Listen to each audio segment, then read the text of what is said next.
¿no?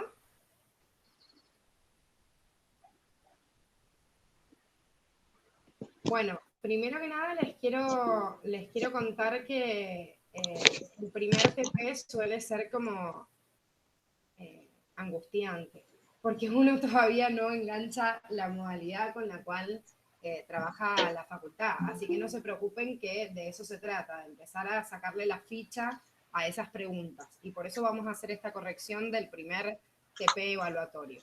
Si bien ustedes tienen una corrección que se va haciendo automática en la plataforma, la idea es que nosotros podamos debatir cada una de esas preguntas y puedan entender en realidad la que marcaron, por qué está bien, o en su efecto, si se equivocaron, cuál es el error más común. ¿Sí? ¿Me escuchan todos bien?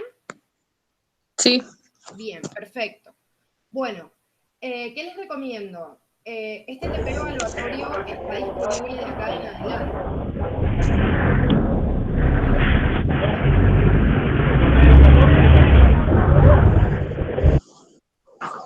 Ahí está.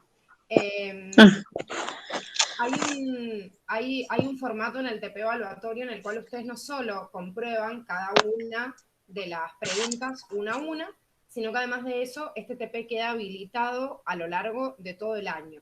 ¿Por qué es importante esto? Porque este TP lo acaban de hacer, pero cuando estén en julio repasando o en diciembre, cuando estemos en los integradores, estos modelos de preguntas de todas las unidades les sirven también como repaso, ¿sí? Entonces, lo van a tener habilitado de ahora en más. Si bien aparece en los TP evaluatorios una modalidad en algunas preguntas en donde tienen que marcar lo correcto y en otras lo incorrecto, les cuento, porque esto es importante, la facultad de hace 2 años trabaja, de hace 2 años, de todos los que lleva, trabaja con una modalidad en la cual ustedes tienen que marcar la respuesta correcta únicamente. Sin embargo, esto fue una trampa que usó la facultad durante un montón de tiempo. Entonces, en estos TP evaluatorios hemos decidido desde el área de biología dejarles esta variedad de preguntas para que ustedes igual ensayen, pero sí en los exámenes se van a encontrar siempre buscar la correcta, la redacción de las preguntas es un poquito más larga, van a ver que van a terminar absolutamente todo el cuestionario y recién ahí van a poder comprobar, pero la idea es que los modelos de pregunta y múltiple opción ya los vayamos ensayando por unidad en estos TP, ¿sí? Y vayamos viendo cuáles fueron los errores más comunes. Todos ven la pantalla, ¿verdad?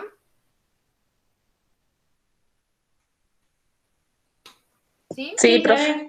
Bien, perfecto. Entonces vamos a la primera pregunta.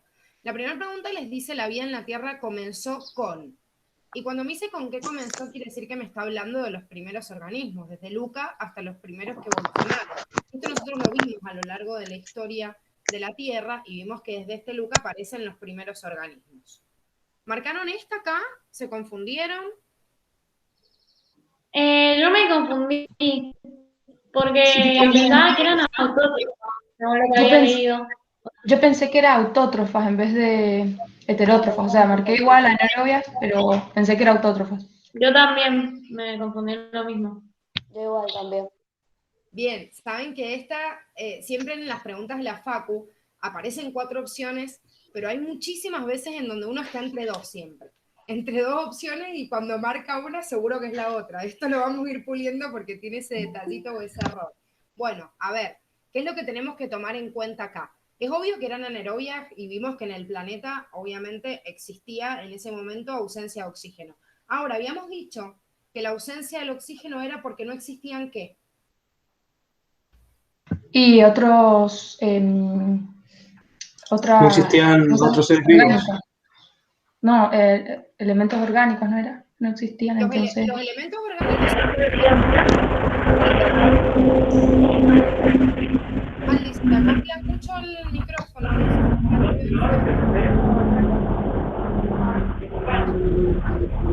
escucho nada.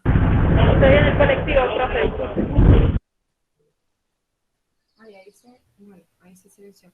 Bueno, si no escribí, Alice, porque se escucha mucho ruido y no te escuchamos nada de lo que hablas. Escribí, yo te voy leyendo, no hay ningún problema. Los primeros organismos que aparecieron en la Tierra se consumían el mismo compuesto orgánico que producía la Tierra espontáneamente. Eso quiere decir que si ustedes se fijan en la historia de la Tierra, decía que aparecieron los primeros procariotas y después en una segunda instancia aparecieron los primeros fotosintéticos, que serían los autótrofos, Y esos autótrofos fueron los que dieron origen al oxígeno en el planeta. Entonces, si en la historia de la Tierra me aparecen primeros organismos procariotas y después los primeros fotosintéticos, quiere decir que estos autótrofos fueron posteriores a los heterótrofos, ¿sí? O sea, los heterótrofos son los que se consumían espontáneamente la materia orgánica que se producía en el planeta y que no se degradaba porque no había oxígeno disponible. En un segundo momento, por una mutación, aparecen las primeras cianobacterias, que son los primeros autótrofos, y estos son los que empiezan a liberar oxígeno al medio. Entonces, de esta manera empieza el ciclo. ¿Saben por qué es común que se confundan acá? Porque cuando yo hoy pienso en una cadena trófica de la que vivimos desde siempre, ¿quién es el primero en la cadena trófica? El autótrofo. Si yo no tengo un productor, no existe la cadena. Entonces me parece lógico que el primero haya sido autótrofo. Y está bien que piensen así, porque incluso no existe a nivel científico un convenio que diga si realmente los primeros fueron heterótrofos o los primeros fueron autótrofos. Hay una teoría y otra. Pero Curtis avala la teoría de decir, no, los primeros seguramente fueron heterótrofos y en un segundo momento, cuando aparecen por una mutación los autótrofos, aparece el oxígeno en el planeta y empieza a revertirse esto. ¿Por qué? Porque en el planeta primitivo existía una formulación de compuestos orgánicos espontáneos que eso no existe hoy, porque si se formarían espontáneamente el oxígeno los degradaría, ¿sí? Entonces, por eso considero como primero a esos heterótrofos. ¿Se entiende? Profe, Sí. Sí. para mí sí era heterótrofas, pero pasa que yo leí en una parte de los archivos que tenemos que decía que había experimentos que podrían decir que las primeras fueron autótrofas, por eso me Exactamente. confundí. Sí, exactamente, Julie, por eso, porque existen las dos teorías. Hay científicos que dicen que pueden haber sido heterótrofos, hay otros que dicen que pueden haber sido autótrofos. Y esto lo nombra Curtis, pero después cuando les da la escala de quién apareció primero, toman como que los fotosintéticos aparecieron en un segundo momento. Entonces me doy cuenta que en realidad Curtis, si bien plantea las dos, o sea, las dos hipótesis, después en la escala del tiempo dice, no, los autótrofos aparecieron después, o sea, los fotosintéticos aparecieron después. ¿Sí? Pero es verdad, por eso les digo que existen las dos teorías y aparece justamente en la bibliografía esa dicotomía. Pero son así de finitos los errores que podemos encontrar en un múltiple opción para ir puliéndolos. Por eso les digo, no se preocupen, vamos a trabajar con un montón de modelos de preguntas para puntualizar las cosas que la Facu suele tomar y que nos parecen confusos. Así que lo que a mí más me gusta en estos TP, incluso en los exámenes también, es que se equivoquen. Porque si ustedes se sacan un 100 ahora, chicos, la realidad es que cuando uno hace algo positivo, el cerebro no lo recuerda de la misma forma que cuando uno se equivoca. Así que lo mejor es equivocarse y decirle, esperen, pero ¿por qué me equivoqué? Entonces uno le da vuelta, se vuelve a la bibliografía, lo lee y dice, pero qué preguntas tramposas la facultad. Y lo va mecanizando y eso queda guardado en el cerebro. Eso buscamos con estas preguntas. Irlos entrenando. Por eso no se preocupen porque me llegaron varios mensajitos al privado, profe, me fue re mal. No se preocupen que les vaya mal. O sea, la idea es que les vaya mal y que uno se enfrente con ese error. Acuérdense que la modalidad de práctico y de examen que ustedes viven en el pre es completamente distinta a lo que viven en la escuela. Yo lo que más valoro acá es el error. El error y el repensar por qué me equivoqué. Esa oportunidad que me da el examen o la instancia evaluativa de decir, pará, voy a ver por qué me equivoqué, ¿sí? Entonces, ahora sabemos que si bien en la bibliografía aparecen las dos hipótesis, Curtis abraza más, o sea, se queda más con esa hipótesis de decir, no, voy a tomar en cuenta como que los autótrofos son, digamos, los que aparecieron en una segunda instancia, ¿sí? Sí, profe. Bien. Bueno, vamos a la segunda pregunta. En esa que marcaron, esta también es re tramposa. ¿Creen que se colgó la cámara como me pasa haciendo? ¿Qué marcaron en la segunda pregunta? Irritabilidad y homeostasis. Yo marqué homeostasis y crecimiento. Bueno. Pero estaba re mal. ¿Por qué marcarían crecimiento? Está bien igual. O sea, es como el error más común que puedo cometer porque en realidad la misma pregunta, digamos, me incita a eso. ¿Por qué? ¿Qué significa tropismo hacia la luz? Y yo había marcado crecimiento por eso, porque el tropismo hacia la luz pensé que hacía crecer a la, o sea, pensé que le ayudaba al crecimiento. Bueno, ¿buscó alguien qué significa tropismo? Sí, yo. ¿Qué significa? Léenos la definición, así lo saben todos los que no lo buscaron. Ahí lo leo.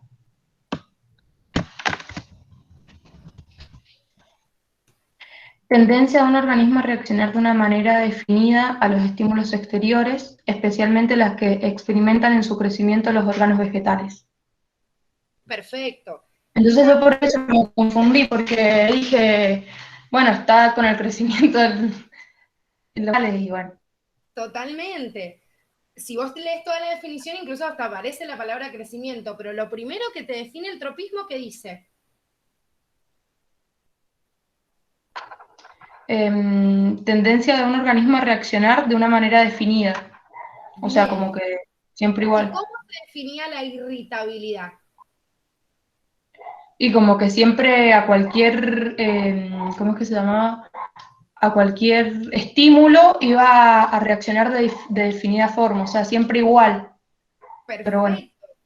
O sea, capacidad de reaccionar ante un estímulo. ¿Saben qué? La planta necesita el tropismo hacia la luz como un mecanismo para responder, obviamente, hacia la luz, pero para crecer una planta no le hace falta la luz nada más.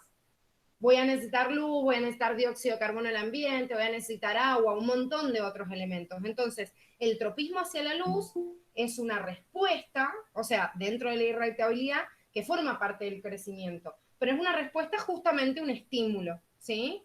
¿Por qué los confunde? Justamente por esto. Pero si ustedes se basan en la primera definición de tropismo, es la capacidad de dar respuesta. En este caso, tropismo a la luz sería la capacidad de dar respuesta de una planta al estímulo luminoso. ¿Qué hace la planta ante el estímulo luminoso? Absorbe la luz. ¿Qué más necesita para crecer además de absorber la luz? Y meter dióxido de carbono, meter agua. Todavía no vemos fotosíntesis, pero este sí es un concepto que ustedes han incorporado desde la primaria, que vieron a ver la idea de qué es la fotosíntesis, ¿sí? Entonces, está bien, forma parte de uno de los estímulos del crecimiento, pero si yo hablo del tropismo hacia la luz únicamente, sería irritabilidad. Y si yo hablo de la regulación interna de los iones, ya ahí es un poco más visible que regular el medio interno formaba parte de la homeostasis. O sea que otra vez estábamos entre dos, la mayoría estaban entre la B y entre la D. ¿Sí? Porque en la segunda opción era más fácil ver homeostasis, pero en realidad la confusión por ahí veía en crecimiento o en irritabilidad. ¿Sí? La diferencia es que irritabilidad es un solo estímulo y el crecimiento me tendría que haber dado alguna definición como decir, una planta divide sus células o produce mitosis o de acuerdo a los nutrientes y la energía que absorbe está produciendo materia orgánica, me tendría que haber dado otra definición porque el tropismo a la luz solito no le alcanza para crecer. De hecho, si yo a una planta le doy luz, o sea, solo energía solar, ¿puede seguir viviendo y creciendo? ¿Qué hacemos con las plantas todos los días? Le damos agua. Le damos agua. En algunos otros medios lo absorben normalmente. Nosotros que vivimos en un clima un poquito más seco las tenemos que regar. Y los nutrientes los sacan de la tierra y del aire también. Pero no les alcanza la luz sola.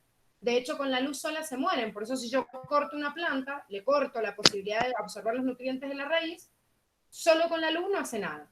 ¿Sí? Entonces, por eso, como es una de las características, forma parte de irritabilidad. No sé quién iba a preguntar algo. Yo le iba a decir que, como por ejemplo, no sé, si tenés una planta afuera en una maceta y obviamente está a la luz del sol, pero si no la regás se muere. Entonces es el ejemplo que estaba dando usted. Exactamente, vale, necesito otros complementos. Sin embargo, si ustedes lo leían, como leyó la definición Martí, incluso me daba como una posibilidad del tropismo de la posibilidad de crecer hacia la luz. Entonces era re confusa la definición y yo digo, ay, me quedo ahí como temblando, ¿sí? Pero es porque toma en cuenta solo una variable y no todas y necesita más complementos, como está diciendo justamente Aldana en el chat. Bien, vamos a la 3. La 3 era como más teórica. Esto era haber leído la bibliografía y saber cada uno de estos hombrecitos qué aporte significativo hizo. ¿Quién tuvo problemas en esta pregunta? ¿Quién pudo contestarla bien? Cuénteme un poquito. Yo la contesté mal porque pensé que me estaba diciendo que contestara lo correcto, pero como veía que las otras dos también estaban bien, no sabía qué apretar. O sea, fue más Bien, por interpretación. bien, Julie, esto pasa, ¿sí? Que si me como el excepto o lo que me está diciendo, no sé qué está bien y qué está mal. A ver, como tengo que marcar el excepto, tengo que marcar lo que está mal. La primera opción me dice, los vitalistas proponían que los seres vivos esencialmente diferentes de los sistemas no vivos, y son esencialmente diferentes los no vivos porque esto es lo que diferenciaba a los vitalistas de los mecanicistas. Los mecanicistas decían, los seres vivos son máquinas, es como que todo es lo mismo. La segunda me nombra justamente a estos hermanitos que vimos que tuvieron una confrontación con Pasteur, que le figura en la opción D, que si bien ambos son defensores del vitalismo, la diferencia es que Pasteur hablaba de que las reacciones se dividían en reacciones químicas y físicas en el medio inerte y reacciones vitales. Lo que comprueban los hermanos Buchner es que no es así, que en realidad justamente las enzimas que les llaman fermento, que estaban adentro de estas levaduras que comprobaron, y así en las enzimas de cualquier ser vivo, en realidad desarrollan las mismas reacciones químicas en los seres vivos que yo puedo encontrar en un laboratorio. Por eso les dice, sostenían que las operaciones químicas llevadas a cabo en los tejidos no podían desarrollarse en el laboratorio. No, sí, lo que comprobaron es que sí podían llevarse a cabo en el laboratorio. O sea, lo que está mal acá es el no nada más. Si yo le saco el no, toda la opción está bien. ¿Sí? Profe, yo en esa tenía dudas porque pensaba marcar la D, por Bien. lo mismo que estaba explicando usted, pero después me acordé que habló en el video, que lo volví a ver de vuelta, y me acordé lo del telescopio, que ellos veían las bacterias que tenía. Entonces, bueno, marqué la B. Bien. Sí, justamente Pasteur forma parte de otra dicotomía en la historia del tiempo, se eliminan los mecanicistas y Pasteur entra en realidad como un vitalista, a decir, bueno, en esto de decir, bueno, dale, dale, no, es verdad, los seres vivos son distintos, pero ¿por qué son distintos? Pasteur propone que esa fuerza vital se centra en las reacciones vitales. O sea, no es que hay una fuerza vital, sino que los seres vivos y el medio inerte por ahí están hechos de lo mismo, pero lo importante es que llevan a cabo adentro una reacción vital. Esa es la diferencia entre los mecanicistas, pero tanto Pasteur, no así Descartes, ¿sí? Como todos los vitalistas de la época, eran defensores igual del vitalismo. Por eso esa también es correcta. Distinto a la C que me dice René Descartes fue uno de los principales defensores mecanicistas, que obviamente, que también es correcta, es anterior a que se, digamos, aceptara más científicamente la teoría del vitalismo. ¿Sí? Pero fíjense, errores muy finitos, o sea, le tacho el no y la opción estaba bien. Y por ahí es esto, me confundo entre marcar el excepto, lo correcto y lo no correcto, y ahí caen por ahí en la trampa. Bueno, vamos a la 4. En la 4 me dice que marque la que está mal, o sea, la falsa. ¿Por qué está mal la C? Porque en vez de estar en los animales, no son reservas en los vegetales. ¿Cuáles son reservadas de los vegetales? El almidón. Perfecto. El glucógeno El en el almidón hígado. era el que eran vegetales. Perfecto, chicos. Si le tacho almidón, lo otro también está bien, porque el glucógeno está bien, el glucógeno está en los animales, está en el hígado y en el músculo esquelético, lo que está mal es almidón. Almidón es de las células vegetales, no reserva en animales. Todos los demás son ejemplos que dimos y que tienen en el cuadernillo, todos están correctos, de este polisacario nitrogenado, la celulosa como polisacario estructural de plantas y algas, que si bien en el apunte les puntualizo un poco más las plantas, yo les hablé también de las algas, que las vamos a ver más adelante, pero también son fotosintéticos, incluso algunas algas que tienen celulosa, y la sacarosa también en la unión de glucosa y fructosa. Cuando ustedes tengan duda en alguna pregunta, porque esto también les va a pasar que la facultad de repente me tome una pregunta y digan, ay, esto no lo escuché en mi vida, ¿por qué me está preguntando esto? Por ejemplo, que tengan la duda acá y digan, no, pero la celulosa sale en las plantas, pero no en las algas. La facultad juega mucho con esto también, chicos, y les toma opciones de cosas que no figuran en la bibliografía, pero tengan la tranquilidad que por descarte yo termino buscando la más correcta o la más incorrecta para marcar y la pueden responder de esa manera. Se van a encontrar un montón de estas preguntas a lo largo del año. La facultad evalúa así. Tenemos que aprender a encontrar las trampas. A decir, no, bueno, pará, puedo tener duda de las algas o no, pero seguro el almidón es vegetal y no animal. Entonces termino eliminando una opción por otra. Esto es muy común y se van a enfrentar con muchas preguntas así en los TP y en los exámenes, y se los hacemos a propósito porque los evalúa así la facultad. Pasemos a la 5. En la 5 me dice, si hablamos de proteína, es correcto afirmar que. Y acá me hablaba de las estructuras de las proteínas. Si bien la primera es la que tenían que marcar y justamente la especificidad de una secuencia de aminoácidos, habíamos dicho que estaba codificado por el ADN, por la información, y que íbamos a ver en la unidad 5 cómo se sintetizaba una proteína a través de esta información. Fíjense que las otras cometían un error grave en la definición. Por ejemplo, la estructura secundaria dice a menudo fibrilar. Fibrilar y globular en la estructura terciaria y no secundaria. La terciaria les dice está formada por hélice alfa y hoja plegada beta. No, esto era definición de secundaria y no de terciaria. Y en la D me dice la estructura cuaternaria está formada por una cadena y no era por una, sino por muchas. ¿Entienden? ¿Sí? Sí. Sí, profe. Sí, profe. Yo voy avanzando rápido porque nos queda un ratito y me gustaría alcanzar a corregir todo, pero de todas maneras, si tienen alguna duda, interrumpen y frenamos, no hay ningún problema. Bueno, en la opción C no les dice, en la 6, perdón, no les dice mucho más que marcar lo correcto, entonces tienen que leer las opciones. Por ahí, la correcta, que era la B, que me dice que el agua constituye del 50 al 95%, si bien en una parte de la bibliografía está así, la verdad es que en la mayoría de las partes del texto, y también lo vimos en el apunte de clase, dice que el 65% es como el promedio, la estadística de la cantidad de agua que hay en la materia viva. Pero justamente el 65% es un promedio entre estos dos valores, que yo les puse un ejemplo puntual como el tomate, que tiene el 95% de agua. Sin embargo, que les digo, les podía hacer dudar por esto, porque les da un parámetro y no un porcentaje fijo.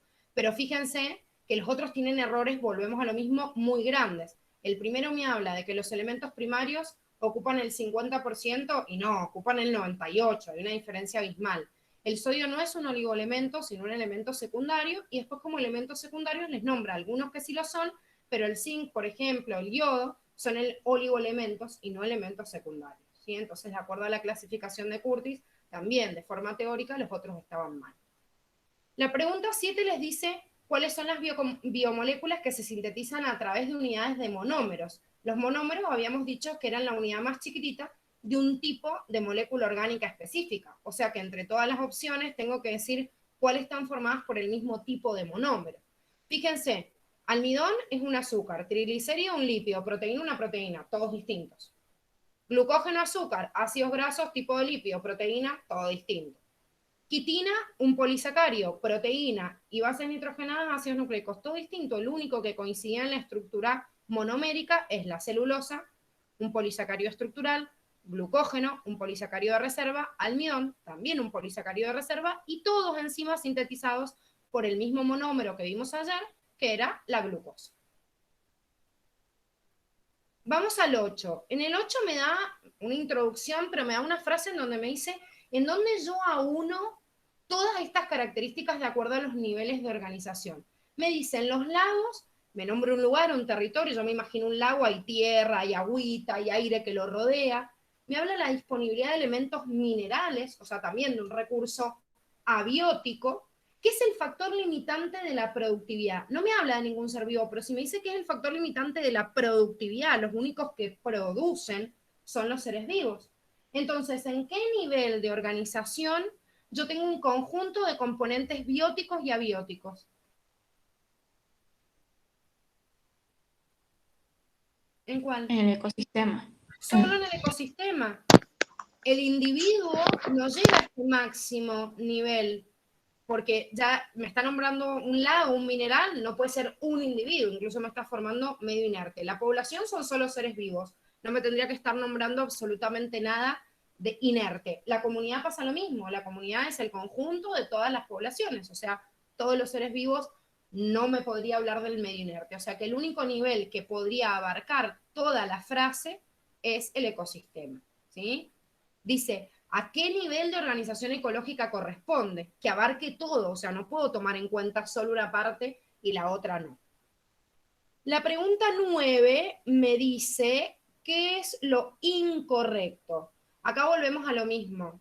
Todos los demás me dan alguna característica importante que en realidad está dentro de las definiciones de los elementos biógenos que vimos, pero en la C tienen algo muy puntual porque les dice que el yodo es un oligoelemento, hasta ahí vamos bien, se encuentra en muy baja proporción, hasta ahí vamos bien, pero les dice, por lo cual puede considerarse menos importante. No, chicos, incluso dijimos que el yodo puede producir una patología como un hipotiroidismo si me falta, me afecta todo el organismo y es un elemento que yo tengo muy poquita concentración.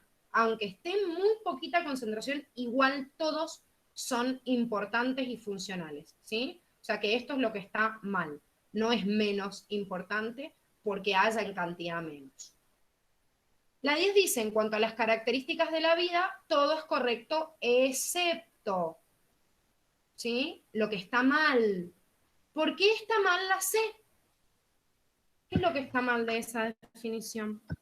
Por lo que no va a igualar las condiciones internas con las externas, sino que va a tener cierta diferencia, porque si no, si hacen 40 grados afuera, nuestro cuerpo va a tener 40 grados. Perfecto. Homeostasis es lograr un equilibrio con nuestro equilibrio interno, no con el medio. Son dos cosas distintas. Una cosa se llama equilibrio con el medio y otro se llama estado estacionario. No se preocupen que en la unidad 4 vamos a desarrollar los conceptos, pero sí tenemos que saber que homeostasis es un equilibrio conmigo. Yo necesito una glucemia, por ejemplo, un estado de glucosa en sangre estable. Si yo como más o como menos azúcar, bueno, mi cuerpo va a tener que regular para que en la sangre haya lo mismo. Equilibrio con el medio es, el medio varía y yo varío con él.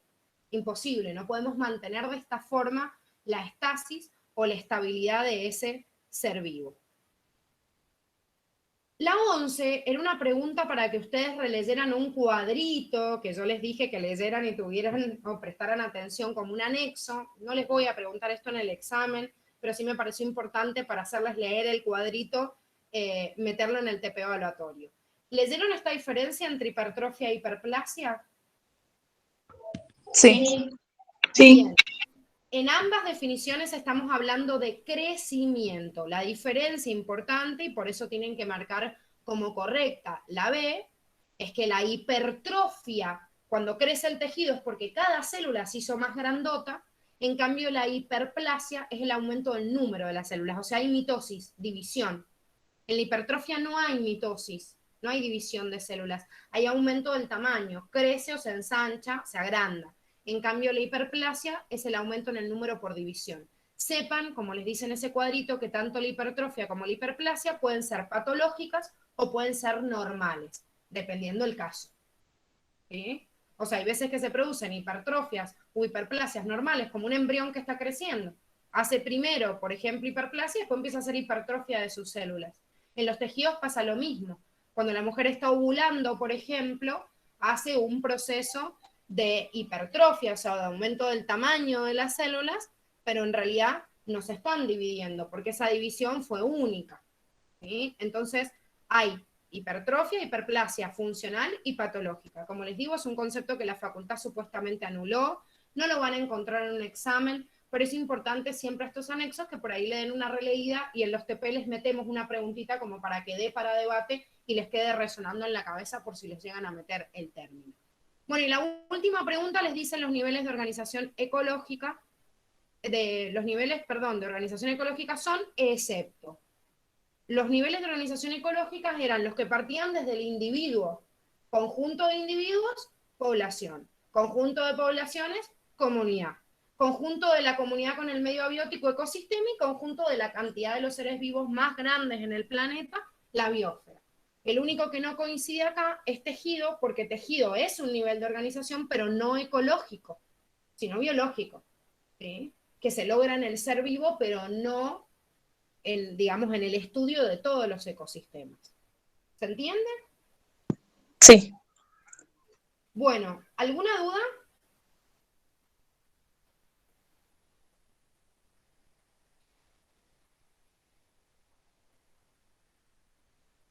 ¿No? Profe, de esta forma nos vamos o sea, van a hacer todos los trabajos prácticos, así nos va a evaluar con los trabajos prácticos.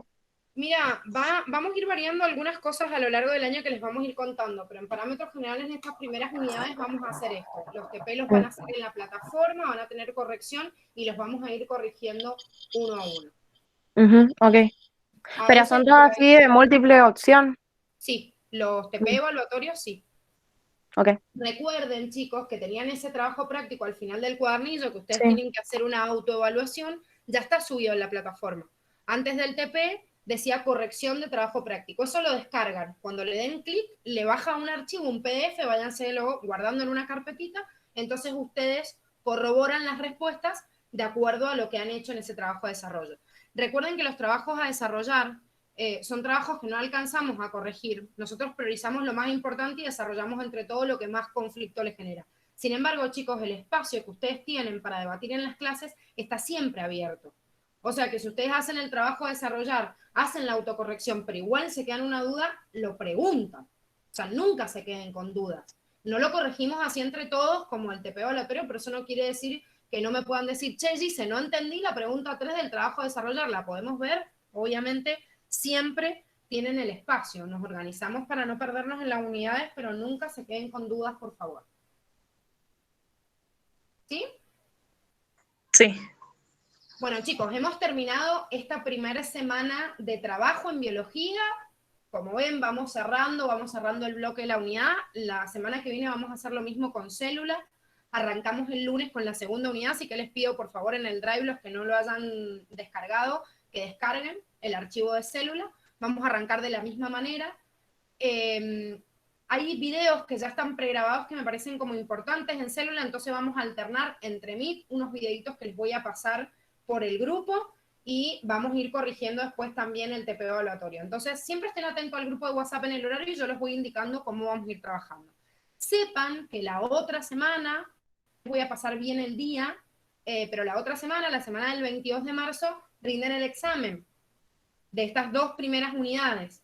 Así que este fin de semana, pónganse las pilas con toda esta primera unidad. La semana que viene nosotros revemos toda la unidad de célula y se lo van agendando. Los exámenes son instancias importantísimos como esto, como un TP evaluatorio, para ver modelos de preguntas. Así que no teman, sino enfréntense y, como les digo, equivóquense todas las veces que sea necesario, porque los que más aprenden son los que se equivocan, los que se sentaron a pensar la pregunta, igual se equivocaron y dijeron, ¿por qué me equivoqué? Es la instancia de aprendizaje más rica que hay en el año, chicos. Así que a no tenerle miedo ni a los TP, ni a los exámenes, ni a nada, porque en este año todas las instancias que hacen, cada una de ellas es para ir sumando. ¿Sí? Que tengan un excelente fin de semana y nos encontramos el lunes. Ay, no sé quién... Profe, Sí. Sí, díganme. una consulta. El examen Sí. va a ser lo mismo que el trabajo práctico. Sí, la única diferencia que van a encontrar es que tienen más preguntitas. El primer examen que vamos a tomar va a tener 20 preguntas. Les voy a decir cómo lo van a marcar y la única diferencia es que no comprueban cada una de las respuestas, sino que tienen un tiempo limitado para hacerlo, marcan todas y después lo envían. Pero el proceso de cómo meterse, cómo encontrar las múltiples opciones y todo eso sí, es igual. Bueno, gracias. Si no, revisen el videíto, el videíto al principio de explicaciones y les aparecían cómo se van a ver en la pantalla los exámenes, así seguían con eso también. Revéanlo en el primer video, el de modalidad de trabajo. No sé quién más quería hacer una pregunta. ¿Franco, puede ser? No, le había dicho que sí, nomás, que quedó claro. Ah, bien, perdón. No, no hay problema. Bueno, muchachos, entonces nos encontramos la semana que viene. Cámbienme la cara, sonrisitas. Espero que la semana que viene me prendan más cámaras. Les agradezco un montón. Siempre veo a las mismas 5. Me alegro un montón conocerles la cara. Y por favor, prendan lo demás la cámara. Si estamos acá para debatir, para conocernos, para charlar. Imaginarse la voz de ustedes sin ver una cara es muy difícil. De esa manera vamos creando este feedback porque nos vamos a ver la cara todo el año. Así que pónganle pilas. ¿Sí? A ponerse al día, no se angustien, ocúpense, de a poquito se ordenan. Y cualquier duda que tengan, chicos, lo mandan. Yo mañana no tengo clase con ustedes, pero si ven que les aparece una duda o algo así, me mandan un mensajito al privado y no hay ningún problema. ¿Sí? Bueno, profe. Muchas gracias. Chao, chao. Bueno, profe, nos vemos. Nos vemos. Chao, profe. Chao, chao.